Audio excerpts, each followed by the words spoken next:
नमस्कार दोस्तों, agri with Anil online classes में आपका हार्दिक स्वागत है। मैं अनिल कुमार विभिन्न प्रकार के कॉम्पिटिटिव एग्जाम्स के लिए करंट अफेयर से रिलेटेड कुछ महत्वपूर्ण प्रश्नों की श्रृंखला लेके आया हूं, जो कि आगामी कॉम्पिटिटिव एग्जाम्स के लिए अति महत्वपूर्ण होंगे। जिसमें सुपर टेट तथा लेखपाल के लिए तो अति महत्वपूर्ण है, सुपर टेट और लेखपाल के लिए अति महत्वपूर्ण करंट अफेयर शामिल किया गया है। प्रश्नों को फैक्चुअल के रूप में देखते हैं। फैक्ट जो क्वेश्चन है तथा उससे रिलेटेड जितने भी क्वेश्चन होंगे सभी को इसमें संकलित किए गए हैं, जो कि एग्जाम के दृष्टिकोण से अति महत्वपूर्ण है।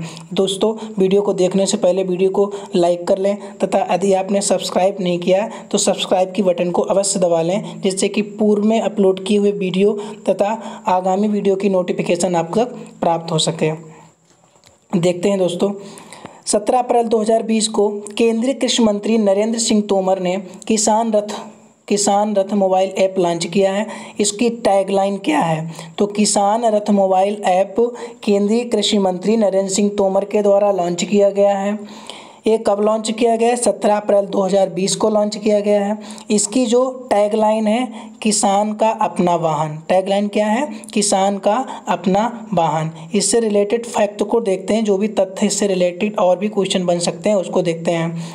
कि जैसा कि 17 अप्रैल 2020 को केंद्रीय कृषि मंत्री किसान कल्याण मंत्री जो है नरेंद्र सिंह तोमर के द्वारा लॉकडाउन की स्थिति में किसानों की सहायता हेतु तो किसान रथ मोबाइल ऐप लॉन्च किया गया। ये भी क्वेश्चन आ सकता है कि किसान मोबाइल ऐप जो है वो किसके उपलक्ष्य में या किसकी सहायता के लिए लॉन्च किया गया है? तो किसानों की सहायता हेतु लॉन्च किया गया है। इसके अंतर्गत क्या होगा? कृषि और बागवानी उत्पादन से जुड़े किसानों और व्यापारियों को प्राथमिक और द्वितीयक परिवहन के लिए परिवहनों की खोज में सुविधा प्रदान की जाएगी। इससे इस मोबाइल की सहायता से प्राथमिक और द्वितीयक परिवहन के संबंधित जितने भी साधन होंगे उनकी खोज की जाएगी। प्राथमिक परिवहन से फार्म से मंडियों, प्राथमिक परिवहन में क्या होगा? फार्म से मंडियों, FPO, कलेक्शन सेंटर और हेयर हाउस आदि तक आवाजाही शामिल होगी। मतलब इसकी सहायता से किसान अपने प्रोडक्ट को मंडियों तक आसानी से संपर्क करके ले जा सकता है। द्वितीयक परिवहन के मंडियों के अंतर क्या होता है? जैसे राज्यों एवं अंतर राज्य मंडियों प्रसंस्करण इकाइयों द्वारा रेलवे स्टेशन, गोदामों आदि थोक विक्रेताओं को लिए इसमें शामिल किया गया है। तो एक तो क्वेश्चन सीधा इसमें यहीं से आ सकता है कि प्राथमिक जो है, प्राथमिक वाहन फार्म में क्या होगा?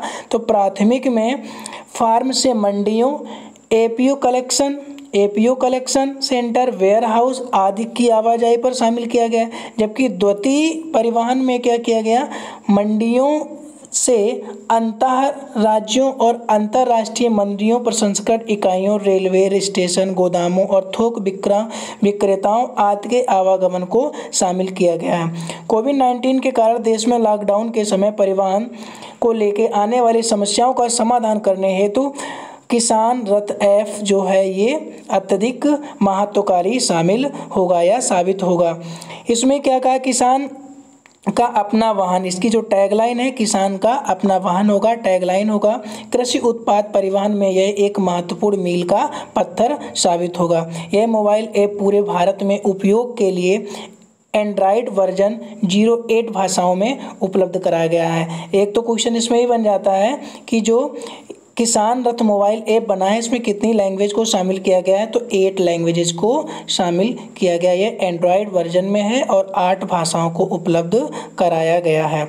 नेक्स्ट देखते हैं हाइड्रोक्सीक्विनोन। मोस्ट इंपॉर्टेंट क्वेश्चन इससे अवश्य ही बनेगा। हाइड्रोक्सीक्विनोन जो है मलेरिया से रिलेटेड दवा है, जो कि कोरोना में काफ़ी कारगर सिद्ध हुई थी। तो इसमें क्या है? 7 अप्रैल 2020 को भारत सरकार ने हाइड्रोक्सीक्विनोन से आंशिक प्रतिबंध हटाने के सहित अन्य कितनी दवाओं पर प्रतिबंध हटाने का मंजूरी दी थी?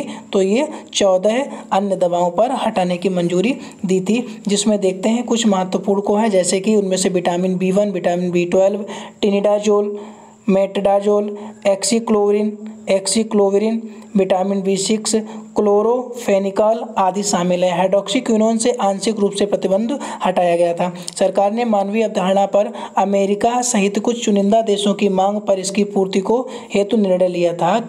इसमें भारत सरकार ने क्या किया था? मानवीय आधार पर अमेरिका जैसे कुछ चुनिंदा देशों की मांग पर इसकी पूर्ति करने के लिए यह निर्णय लिया था।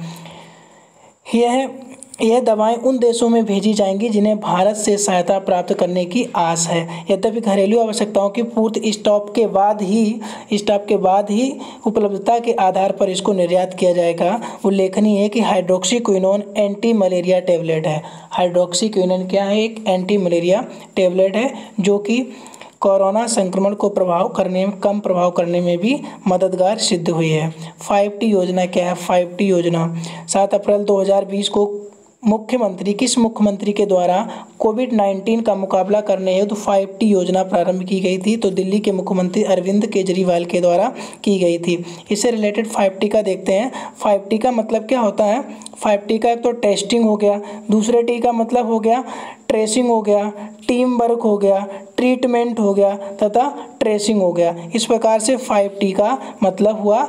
फर्स्ट का होगा परीक्षण करना, जैसे टेस्टिंग परीक्षण करना, ट्रेसिंग करना, टीम वर्क कार्य करना, उपचार ट्रीटमेंट देना और उसकी फिर ट्रैकिंग करना आदि को शामिल किया गया है। इस परीक्षण के तहत दिल्ली में कोरोना संक्रमित हॉटस्पॉट क्षेत्रों में 1 लाख परीक्षण किए जाएंगे। इसके तहत जो टारगेट रखा गया था 1 लाख परीक्षणों का टारगेट रखा गया था।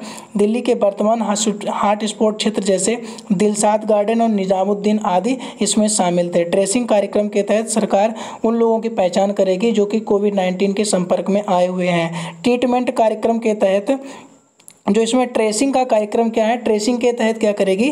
ट्रेसिंग कार्यक्रम के तहत सरकार उन लोगों की पहचान करेगी जो कि कोविड-19 के संपर्क में आए हुए हैं। ट्रीटमेंट का मतलब क्या हुआ?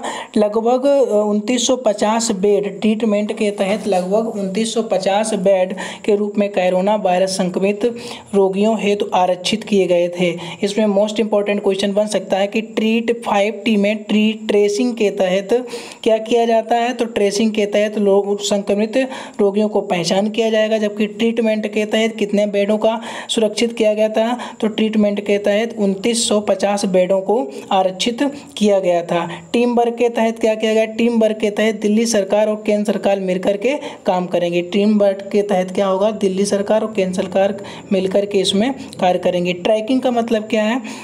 ट्रैकिंग कार्यक्रम के तहत 5T कार्यक्रम को लागू करने में उठाए जा रहे कदमों की सक्रिय निगरानी रखी जाएगी। ट्रेसिंग के माध्यम से इसमें जो भी कदम उठाए जा रहे हैं, जो भी कार्य किया जा रहा है उसमें निगरानी रखी जाएगी। Next, mobile app Aarogya Setu. 2 अप्रैल 2020 को केंद्र सरकार ने कोरोना वायरस की दृष्टिगत इसे ट्रैक करने के लिए सार्वजनिक भागीदारी को विकसित करने के लिए एक मोबाइल ऐप आरोग्य सेतु की शुरुआत की। किसके द्वारा की गई? भारत सरकार, केंद्र सरकार के द्वारा शुरुआत की गई। यह ऐप कितनी भाषाओं से उपलब्ध है? इस ऐप में कितनी भाषाएं हैं? इस ऐप में 11 लैंग्वेज को शामिल किया गया। मोबाइल ऐप आरोग्य सेतु है, इसमें 11 लैंग्वेज को शामिल किया गया। इससे रिलेटेड फैक्ट को देखते हैं, जैसा कि यह जो मोबाइल है अत्याधुनिक ब्लूटूथ टेक्नोलॉजी पर कार्य करेगा, जिसमें तकनीकी गणित के सवाल हल करने के नियमों की प्रणाली दी होगी और कृत्रिम बुद्धिमत्ता के उपयोग करते हुए दूसरों के साथ बातचीत के आधार पर उनकी कोरोना संक्रमण संबंधी निगरानी करेगा। इस ऐप के माध्यम से सरकार संक्रमित रोगों की लोकेशन की ट्रैक कर सकती है और इस ऐप के निर्माण का मुख्य जो उद्देश्य है उपयोगकर्ताओं की मदद करना। इसको जो उपयोगकर्ताओं की मदद करना, जिससे कि वे जान सकें कि वे कोरोना वायरस के संक्रमित व्यक्ति के संपर्क में है या नहीं है। इस ऐप के माध्यम से किस ऐप के जो आपका ये आरोग्य सेतु ऐप है, इसके माध्यम से उपयोगकर्ता कोरोना वायरस के लक्षणों के विषय में जानकारी प्राप्त कर सकते हैं। इसमें 11 लैंग्वेज को शामिल किया गया। आरोग्य सेतु में 11 लैंग्वेज को शामिल किया गया है।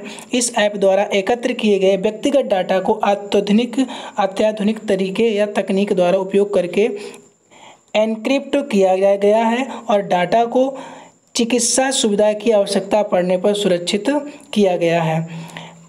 नेक्स्ट है standard in India portal. Standard in India portal क्या है? तो देखते हैं 31 मार्च 2020 को किस मंत्रालय द्वारा विभिन्न हिस्सों में फंसे विदेशी पर्यटकों की सहायता के लिए स्टैंडर्ड इन इंडिया पोर्टल शुभारंभ किया गया। तो फर्स्ट क्वेश्चन ये बन जाता है, स्टैंडर्ड इंडिया ऐप जो पोर्टल है किसके द्वारा लॉन्च किया गया? तो पर्यटकों की सहायता के लिए यह पोर्टल लॉन्च किया गया। तो किसके द्वारा किया गया? तो पर्यटन मंत्रालय के द्वारा लॉन्च किया गया। इससे रिलेटेड कुछ महत्वपूर्ण तथ्य को देखते हैं, जैसे कि इसका जो मुख्य उद्देश्य है स्टैंडर्ड इन इंडिया पोर्टल का जो मुख्य उद्देश्य है विदेशी पर्यटकों के लिए एक सहायता नेटवर्क के रूप में काम करना। विदेशी पर्यटकों के लिए सहायता नेटवर्क के रूप में कार्य करना होता है और इसका मुख्य रूप से क्या, इस पोर्टल पर अपने अपने देश से दूर, इस पोर्टल की सहायता से अपने अपने देश से दूर भारत में फंसे विदेशी पर्यटकों के लिए विभिन्न सेवाओं को जुड़ी जानकारियाँ प्रदान की जा सकती हैं। दोस्तों मोस्ट इम्पॉर्टेंट वीडियो है, इससे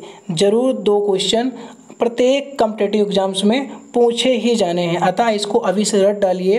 और दोस्तों वीडियो को लाइक कर लो और अपने इष्ट मित्रों को भी शेयर कर दो और आगामी वीडियो के नोटिफिकेशन के लिए बेल आइकन को दबा लीजिए तथा चैनल को सब्सक्राइब कर लो, जिससे कि पूर्व में अपलोड किए हुए वीडियो भी आपको प्राप्त हो जाएंगे। धन्यवाद दोस्तों।